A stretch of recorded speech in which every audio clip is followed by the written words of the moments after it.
నిజామాబాద్ సోదరిమణులందరికీ కూడా నమస్కారం. ఇవాళ చాలా రోజుల తర్వాత మీకోసం ఒక వీడియో తీయడం జరుగుతుంది. ఈ పెద్ద మనుషులకి నేను మర్యాద ఇస్తుంటే మర్యాద ఉంచుకోవడం వస్తలేదు. ఎవరు మన ఎమ్మెల్సీ జీవన్ రెడ్డి గారు ఇవాళ కాంగ్రెస్ విస్తృత స్థాయి కార్యకర్తల సమావేశం పెట్టుకున్నాడు నిజామాబాద్. అలా ఎమ్మెల్సీ జీవన్ రెడ్డి కామెంట్స్ అట, లోక్సభ ఎన్నికల్లో బీజేపీ ప్రలోభాలతో గెలిచింది, ఓటర్లకు డబ్బులు పంచిన ఎంపీ అరవింద్ కాంగ్రెస్ పై ఆరోపణలు చేయడం విడ్డూరం, మోడీ ప్రభావం కూడా కలిసి వచ్చింది. మోడీ ప్రభావంతో మేము రాజకీయాలకు వచ్చినామయ్యా. ఒకటి. రెండు, మీ ప్రభావంతో రాలే, మోడీ ప్రభావంతో వచ్చినాం. ఆయన ప్రభావం ఎట్లా ఉంటుంది. రెండోది, నేను డబ్బులు పంపించిన అంటే ప్రపంచంలో నమ్మడు. అసలు మీరు పెద్ద మనుషులు 200 రూపాయలు మన మే 11వ తారీఖు రాత్రి 12 గంటలకి మీ వాళ్ళు మీ లీడర్లు అందరూ 6 రోడ్ల మీద 200 రూపాయలు కట్టలు పట్టుకుని ఏడు తిరుగుతారు, కూరగాయలు ఉంటుంది తిరుగుతురా. ఓడమంచుడు మొదలుపెట్టిండా పైసలు? ఈ సుదర్శన్ రెడ్డి వయసుకి నీ వయసుకి చేయాల్సిన పనులేనాయి. మేము పంచిన ఆ పైసలు మీ వాళ్ళ కూరగాయలు ఉంటున్నారు రాత్రి 12 గంటలకు 1 గంటకి. రెండోది, జగిత్యాలు పట్టణ ప్రజలకు చెప్తున్న మన అసెంబ్లీ నియోజకవర్గ ప్రజలకు మీ మీద ప్రేమతో నిలబడ్డాడు అనుకున్నారా? నిజామాబాద్ పార్లమెంట్లో కరీంనగర్ పోకుండా. ఈయన కరీంనగర్కి జర సుపరిచితుడు మంత్రిగా. నిజామాబాద్ జిల్లాకి ఈయనకి ఏం సంబంధం లేదు. ఎందుకు వచ్చింది చెప్పాలనా అండి? మీ మీద ప్రేమ లేదు, లొట్టపీస్ లేదు. ఈడ 3 లక్షల చిల్లర తుర్కోలోట్లు ఉన్నాయి. కరీంనగర్ పార్లమెంట్లో 1 లక్ష చిల్లర ఉన్నాయి. 2 లక్షల చిల్లర ఎక్కువ ఈడ తుర్కోలో ఓట్లు ఉన్నాయని ఈడికి వచ్చి నిలబడ్డాడు ఆయన. మీ మీద ప్రేమ కాదు, ఇంకేం కాదు, అది గమనించాలి. మీరేమో కొన్ని ఓట్లు ఎక్కేసిరు వేరే నియోజకవర్గాలు కంపేర్ చేసుకుంటే. ఓ 1500 1600 లీడ్ ఇచ్చిర్రు ఆయనకి.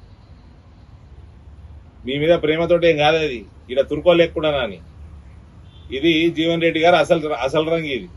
రెండోది, ఈ మా దగ్గర ఒక ఆయన ఉన్నాడు బోధన్లా, పెద్ద మనిషి సుదర్శన్ రెడ్డి. ఈయన వయసుకు తగ్గట్టు ఈయన వ్యవహారం చేస్తలేడు.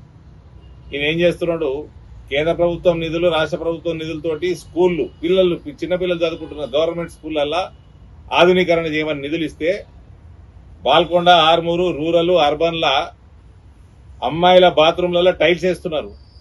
ఈయనట బోధనలా బాన్స్వాడలనట టైల్స్ వేయద్దని చెప్తారట. ఎందుకు? టైల్స్ వేస్తే మెయింటెనెన్స్ ఉంటుంది, సిమెంట్ ప్లాస్టింగ్ చేసేసి రెడ్ ఆక్సైడ్ ఊసేయమంటున్నట. అంటే వీళ్ళకి వయసు అయిపోయి ఇట్లా వ్యవహారం చేస్తున్నారా? లేకపోతే ఈ హైదరాబాద్ లో ఇలా ఇండ్లల్లో కూడా బాత్రూమ్లలో రెడ్ ఆక్సైడ్ ఉంటుందా? లేకపోతే అహంకారమా? ఏం పని అండి? నేను కలెక్టర్ గారికి మాట్లాడి అన్నిట్లో టైల్స్ ఏమని చెప్పిన. బోధన్ బాన్స్వాడ పిల్లల గట్ట రెడ్ ఆక్సైడ్ వస్తే సరిపోతుందట. ఆ పెద్ద మనిషి ఏమో అట్లుంటున్నాడు, ఈ పెద్ద మనిషి ఇట్లుంటున్నాడు. వీళ్ళు రిటైర్ కాకుండా ఏం చేస్తున్నారు?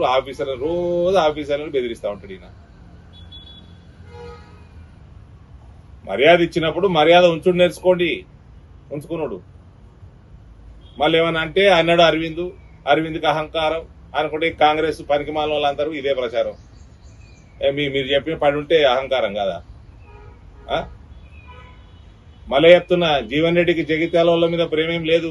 ఇక్కడ తుర్కోలోట్లు ఎక్కువ నేను వచ్చి నిలబడ్డాడు అంతే. ఇక్కడ కరీంనగర్ పోకుండా 1 లక్ష చిల్లరతోటి ఓడిపోయిండు. ఒకవేళ కరీంనగర్ అన్ని ఓటుంటే 3 లక్షలతో ఓడిపోయినా.